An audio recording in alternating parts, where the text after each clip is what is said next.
iyya birmannaa dhabe hojjannee jijjiiramnaa quban qabnu namatti jennee hojii barbaacha ceene baarii gamatti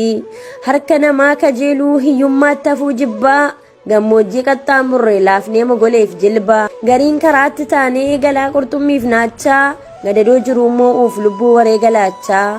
deemsaan koomee ciccinnee aduu saafaa waadamaa bibirrataa as geenye qabamuudhaaf gaadamaa garuu akka garaa ta'aaree marqaan galaa ta'aaree kan yaadne faallaa ta'ee bitaacha nutti galee rakkoon baqanne asittis lakkuu nurratti dhale alagaan alagumaa jabduudha biyyi ormaa jiraachuu nu dhorkite kokkee nu qabde mormaa mankaraarree hojjannee jijjiiramuu dharraanee rakkoof biyyarraa baanee gidiraatti rarraane mirga namummaallee nurratti sarbanii qabanii hidhaatti dirqiin nu darbanii hidhaanuu hidhaadhaaree azaaba biyya lafaa gubaadhaan affeelamnee kunoo ciccinne nafaa kumaan bakka tokkotti nutti cufan balbala jiruun imimmaan taate ganamaa fi galgala dabaree wal geggeessuu taate keenya hireenii daarree beelaan dhumanne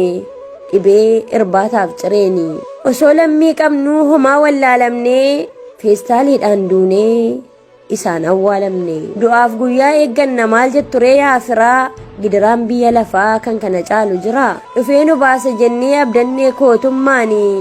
iyya keenya dhaga'uu maaf dide mootummaanii dhaabbileen siyaasaa kan bulchuuf morkatu akkamiin lammii ofii sagalee dhorkatu gaafa balloo nu fedha gaafa rakkoo nu gantaa meerri majliisaa fi dhaabbileen amantaa aktiivistiin keenya osoo arguu miixuu dhimma lammii isaa maaf waan tokkoon xiixuu rakkinaaf manaa baane nutoo hin qabnu cubbuu firaaf anti osoo qabnu waree gabaaf naa lubbuu lammileen biyya alaa maaf nuun birmatu ka'ee sagaleen dhageessisuuf fuulduran baasii ba'ee gaafa dhimma siyaasaa dafee harki diriira gidiraa keenya argaa uummanni maaf callisaa nuuf hin ba'u hiriira duroo lammiif birmatee fuudhee biyyatti galaa maaliif ijaan nu laala diippiloomaasiin alaa orma dhageessuu laata sagalee addaan footanii rakkoof biyyarraa baanan alagaa nu gootanii du'a lammii keessanii gammaddu akka cidhaatti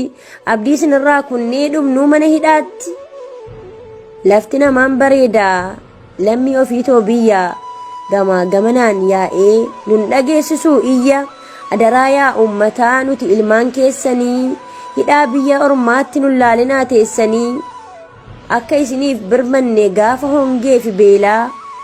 gurmuun nuuf birmadhaati nurraa dhaabsisaa eela hidda dhiiga keenyaatu wiirtuu keessaniin maddaa qaamni keessan madaadha xiqqoo malee nuuf gaddaa kunoo waggoota lamaaf harka marannee teenya rabbii guddaa gaditti sin qofa abdiin keenya callisaan laaltu taanaan lubbuu lammiitii baatu gaaffii biyya lamaanii nama taajjabbii taatu guyyaa lubbuu gabbarraa dadhabneerra turmaata tokkummaan ka'aa iyyaa nuuf barbaadaa furmaata tokkummaan ka'aa iyyaa nuuf barbaadaa furmaata